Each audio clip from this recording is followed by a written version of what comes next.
Hello నమస్తే అండి. బాగున్నారా మీరందరూ? నేను బాగున్నాను. ఇవాళ నేను చుక్క కూర చట్నీ చేయడానికి ఎలాగనేది మీకు చూపిస్తాను. ఇది గోంగూర చట్నీలానే, గోంగూర పచ్చడిలానే ఉంటుంది. చాలా బాగుంటుంది. అన్నంలోకి, చపాతీకి, దోశకి అన్నింటికి బాగుంటుంది. ఇది 2 కట్టలు చుక్క కూర తీసుకున్నాను నేను. దానికి ఒక 10-15 కాయలు ఎండుమిరపకాయలు, మన కారానికి తగ్గట్టు నేను 10-12 తీసుకున్నాను.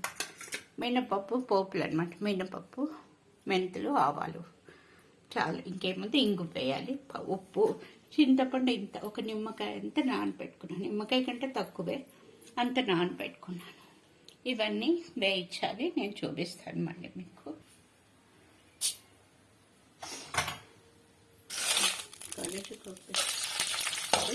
మినపప్పు వేసాను.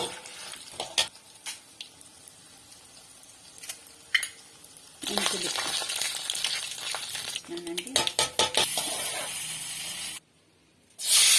ఇప్పుడు ఈ చుక్క కూర కూడా కడిగి పెట్టాను కదా, అది కూడా దీంట్లో వాట్ చేసుకోవాలన్నమాట. ఆ మిగిలిన నూనెలో పెట్టి వాట్ చేసుకోవాలి.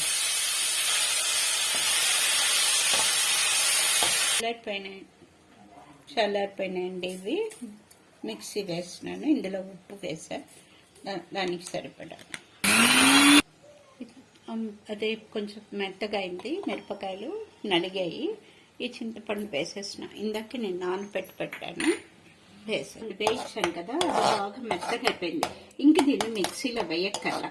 ఒక్కొక్కసారి మెత్తబడవు, అలాంటప్పుడు మిక్సీలో వేసుకోవాలి. ఇప్పుడు నేను ఇందాక ఈ మిరపకాయలన్నీ పొడి చేసి మిక్సీలో వేస్తాను కదా, ఇది కూడా ఇందులో వేసేసి కలిపేస్తున్నాను అనమాట. కలిపేస్తే బాగుంటుంది.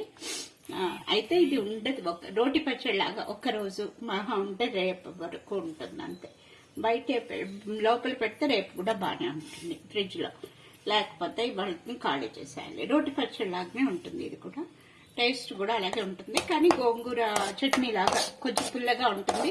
ఆ పులుపు చాలదేమో అనుకుని నేను కొంచెం నిమ్మకాయ, ఇది చింతపండు కూడా వేసాను. నిమ్మకాయ కంటే తక్కువగానే వేసాను అన్నమాట. ఇది అన్నంలోకి బాగానే ఉంటుంది, చపాతీకి బాగుంటుందండి. మీరు ఇదిగోండి, అయిపోయింది చుక్క కూర చట్నీ పచ్చడి అన్నమాట. ఇది రోటి పచ్చడి. ఇది ఒకరోజు ఉంటుంది, ఒకరోజు ఫ్రిడ్జ్లో పెట్టుకుంటే రేపటికి కూడా ఉంటుంది. ఇది అన్నంలో కలుపుకొని తినచ్చు, లేకపోతే దోశకి బాగుంటుంది, చపాతీకి బాగుంటుంది, అన్నింటికి బాగుంటుంది. మీరు కూడా ట్రై చేయండి. బాగా వస్తే నాకు కామెంట్ పెట్టండి ఎలా ఉంది ఏంటనేది. థ్యాంక్ యూ అండి.